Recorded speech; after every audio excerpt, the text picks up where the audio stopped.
So this is Out There. It's a new game by Miklos Studios. I was told it was an FTL-inspired game with a combination of Oregon Trail. So, as you can see, it's a very stylized, good art style. The basics of the game are you have your ship, you're in the middle of nowhere, and you have to find your way to, I believe it's a moon on Jupiter, if I remember correctly. Anyways, the premise isn't really super important. It's just basically you trying to make your way through the planetary systems and get yourself to this system. You have your resource management, so you got your fuel, your oxygen, and your hull. And basically you have a bunch of different resources that you're having to mine on these different solar systems that you're coming across. You can either drill on those, or you can send a probe in. As you can see, your starting ship's fairly limited. Resource management does get to be kind of tricky, especially in the beginning.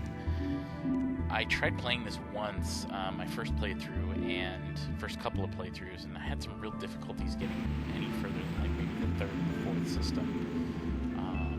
Then I sat down again and played through it some more, and really kind of figured it out that you can't necessarily investigate every planet. You got to make some hard choices here. There were several instances I'd keep dying, or I should say I'd keep ending my journey, as it would call it, and just not getting anywhere. As you're going through the game, of course, each system you come across, there's a chance of a random encounter where something bad or good could happen to you. Your ship has different technologies that you can research, and as you can see here, the interface is really simple. I believe this was a mobile game that they've kind of updated for, playing on personal computers. You have planets that you go to. You can encounter life, which is actually pretty cool. And the interesting thing about the encountering of the life is that you'll have a chance to answer them, and then you learn the language as you're going through the game. So different words mean different things. You get a score based on the completion of your journey. And as you encounter different planets, you encounter different types of life.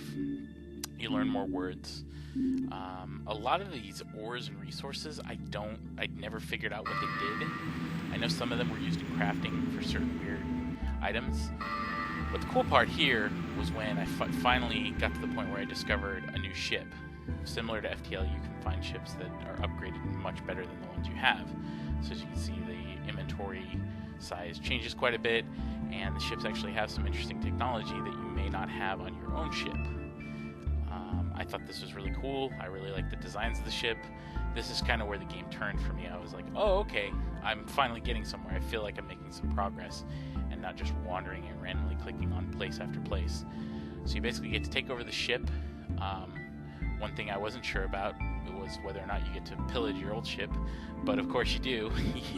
And the cool thing about this is that in addition to just pillaging your ship for all of its resources, one of the things I was a little wary about, I'm like, oh man, I had that cryonics device, I'm gonna lose those materials. But then you find out you can't move the installed stuff from the ship to your new ship, but you can dismantle it for its resources. So I finally decided, okay, well, I'm just going to start dismantling this stuff, and we're going to put it on my ship.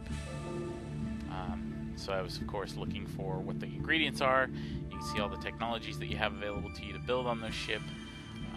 The interesting thing about the actual inventory itself and the ships is the actual physical items, like the pieces of the technologies on your ship, you can't move. So you have to, if you kind of want to, you're OCD like me, you'll take a few seconds to make sure you build them in the spot that doesn't mess with your feng shui or whatever you want to call it, the flow of everything. So yeah, after upgrading the ship and getting all of the resources off of it, you basically, you have an upgraded ship. And another cool thing about it is that I was pretty low on resources at this point, and the new ship that I have had full resources. So it's basically extending your game longer just by finding one of these random ships. which I thought was really cool. And as I said, it was the point where the game, I was like, oh yes, this is awesome. Here's another ship that I found that I was like, whoa, that's crazy looking. And then of course it had something on there that I hadn't seen before. So of course I'm just, looking over it and going, oh, that's really cool. I'm going to take that ship. Looks like it has more inventory and more space. So yeah, you run through the whole, status again. As you can see here, my ship's pretty low on fuel at this point. My oxygen and my hull are not bad, but it was going to be bad at that point if I didn't find some fuel. So, fresh ship, fresh fuel. And yet again, before the end of my last playthrough, I found a third ship. Unfortunately, this one didn't have quite as much inventory space as the other one that I was on. But again, the fuel being the precious resource, that was the one I think I had the most trouble with. And then, of course, I came across this at the end of my playthrough, and basically it is leading you into a bigger mystery. So yeah, this is my time with Out There, the Omega Edition, and I think you should pick it up. It looks fun. This is John from the Infinite Lives Podcast. Have a great day.